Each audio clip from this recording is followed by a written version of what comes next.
Hello बच्चों, चलिए प्रश्न को पढ़ते हैं। द्रव्यमान m वाली एक छोटी वस्तु को l लंबाई की एक डोरी में बांधकर ऊर्ध्वाधर वृत्त में घुमाया जाता है। वृत्त के सबसे नीचे के बिंदु पर वस्तु की चाल वर्गमूल 6 gl है।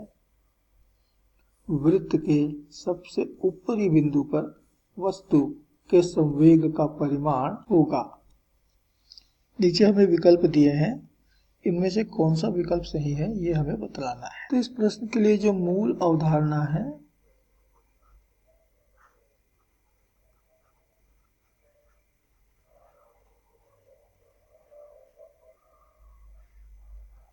वह है ऊर्जा संरक्षण का नियम।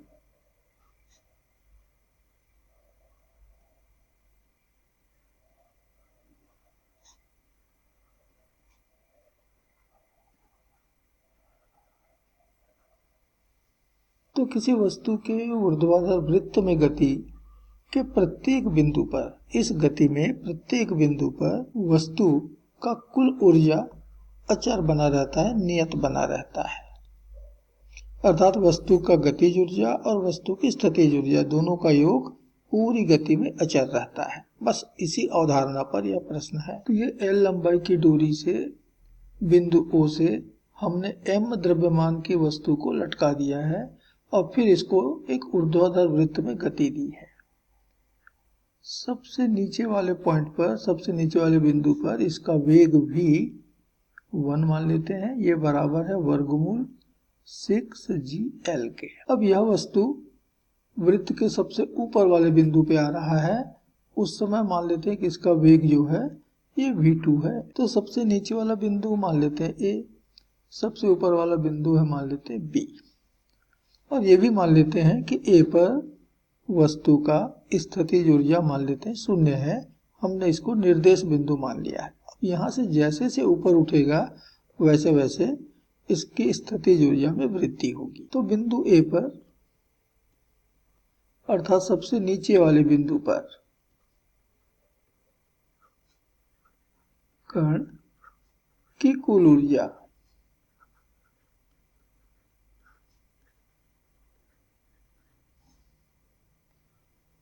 U1 मान लेते हैं। तो बराबर हो गया 1/2 m गुणित V1 का वर्ग, ये गतिज ऊर्जा धन स्थितिज ऊर्जा, तो यहाँ पर हम 0 मान रहे हैं। तो बराबर हो गया 1/2 m और V1 का वर्ग हो गया 6gl, अर्थात 3mgl। इतनी ऊर्जा बिंदु A पर कण के पास है। तो ठीक ऐसे ही सबसे ऊपर वाले बिंदु अर्थात B पर कण की कुल ऊर्जा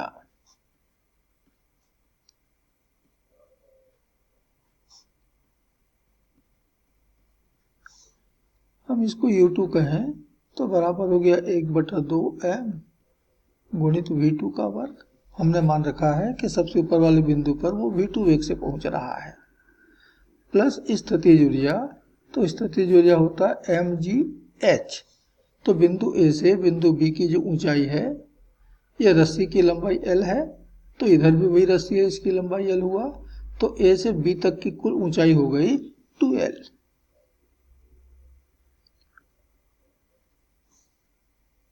तो अब यहां पर हम ऊर्जा संरक्षण का नियम लगाएं। तो ऊर्जा संरक्षण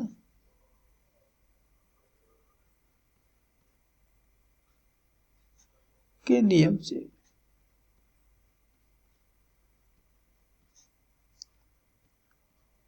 क्योंकि निकाय पर कोई बाह्य बल तो आरोपित है नहीं, और इसलिए निकाय की कुल ऊर्जा यहाँ पर संरक्षित होगी। U2 बराबर मिलेगा U1। U2 है 1/2 m V2 का वर्ग धन mg गुणित 2L बराबर 3mgl। ये U1 का मान। m पूरे समीकरण से निरस्त हो गया, तो हमको बच रहा है 1/2 V2 का वर्ग, और इसको हम दूसरे वाले पद को हम दाईं तरफ ले जाएं तो 3mgl में 2mgl घटेगा तो mgl बचेगा, और उसमें से भी m कैंसिल हो गया है, निरस्त हो गया है, तो बचेगा gl। अर्थात v2 का वर्ग बराबर 2gl, और इसलिए v2 यानी उच्चतम बिंदु पर वेग बराबर मिल गया वर्गमूल 2gl। तो वृत्त के उच्चतम बिंदु पर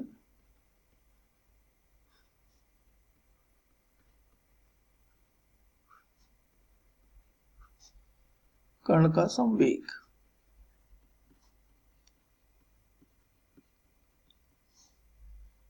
बराबर होगा mv2 अर्थात m गुणित वर्गमूल 2gl, और यही हमारे इस प्रश्न का उत्तर होगा, m गुणित वर्गमूल 2gl। तो देखिए प्रश्न का कौन सा विकल्प हमारा सही है, तो हम देख रहे हैं कि हमारा विकल्प ए यहाँ पर सही होगा, m गुणित वर्गमूल 2gl, और यही इस प्रश्न का अंतिम उत्तर है।